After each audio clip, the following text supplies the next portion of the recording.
Hi, I'm Dan Gooding and this is the West Bridgford Wire Property Market Update Spring 21.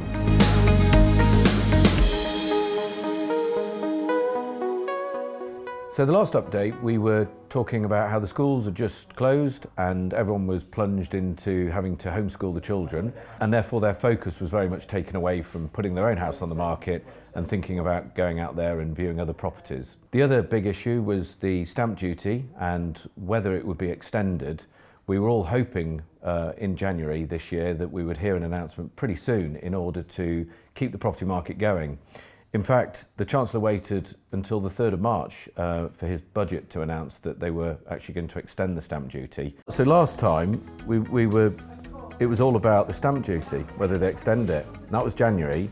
We'd come back thinking it was going to be super busy, and then it ended up being the worst start of the year ever in the fact that it closed the schools. If they'd done it earlier, which we were hoping, it would have given people a sort of a second wind and given them another big reason to go and sell their house. The fact it just didn't come until March just probably gave that excuse to people just not to bother. It was very, very late, and I think a lot of people would have been very worried about whether they were going to completely miss it. So it would have been a huge relief to a lot of people. When the announcement came, it was that the stamp duty would be extended until the end of June, and that's the £15,000 saving on transactions up to £500,000.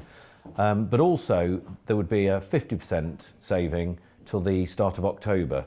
So rather than a cliff edge end to it and people potentially missing it by a day or so, it still means that you can still save £7,500 of transactions up to £500,000.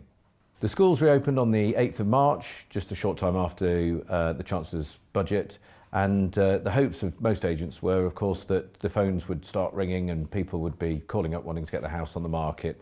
What we've seen is that last year, sort of coming out of that 3-4 month lockdown, people were very, very motivated and had made the decision to move. So supply and demand levels were quite balanced last year. What we've seen this year, obviously for the reasons we've talked about, is that supply is down, but of course demand is so much higher.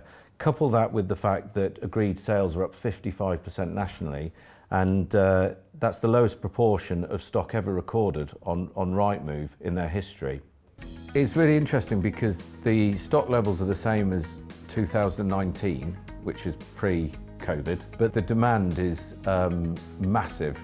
So there's a massive imbalance in the supply and demand, and I mean the sales are up 55% than what they were in 2019. So it's the lowest proportion of stock ever since Rightmove started and since many records sort of began. You know, when demand's 55% up and levels are where they sort of have always been, it causes a major problem, and that's why we just can't get the houses on. But when we can, things go a little bit crazy. So the headlines are that it's the best sellers market ever, with the perfect storm of stamp duty savings, low interest rates, and of course cheap mortgages. And house prices in the East Midlands alone have increased from last month by 2.5%.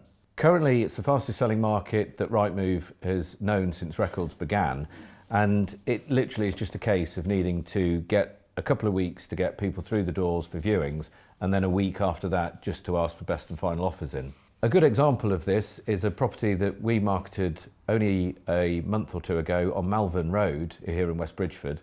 We had 38 viewings in the first week and 15 offers, and of course we had to go to best and final bids on it, where we achieved in excess of 10% over the guide price.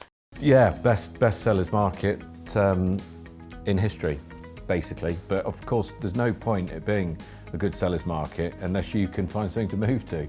It's so competitive. Instead of having 1 or 2 or 3 people for a property, it's 10, 15 people for each property that comes on, and it just creates this situation where the only fair way of doing it is going to best and final offers. And we're seeing properties being sold 5, sometimes 10% over. So will it continue? And there is a number of factors why it probably will, mainly down to the government support, the fact that interest rates are very unlikely to increase, and the availability of mortgages with low rates and very small deposits, even 5% mortgages are back. We just hope that stock levels will increase a bit. There's still enough out there, obviously, to drip feed these buyers, and I think 2021 will, for the rest of the year, continue to be very much like it is at the moment. One word of warning in such an incredible seller's market is that it's so important to get the guide price correct. Most buyers are very in tune with values. They spend a lot of time on Rightmove, Zoopla and the like. And if it's perceived by the buyer that the asking price or guide price is too high, we do find that although we get viewings, these don't lead to offers. So the key to achieving the best price for your house in this great market is getting a very attractive guide price, getting lots and lots of viewings, and going to a best in bid scenario where we will go on to achieve 5–10% over asking. So if you are thinking about selling, there literally has never been a better time to sell. And if you're a buyer in this very competitive market, my advice is make sure you have all your paperwork in order and you are willing to move very quickly. Thanks for watching, and I'll see you again in the summer for the next edition of the West Bridgford Wire Property Market Update.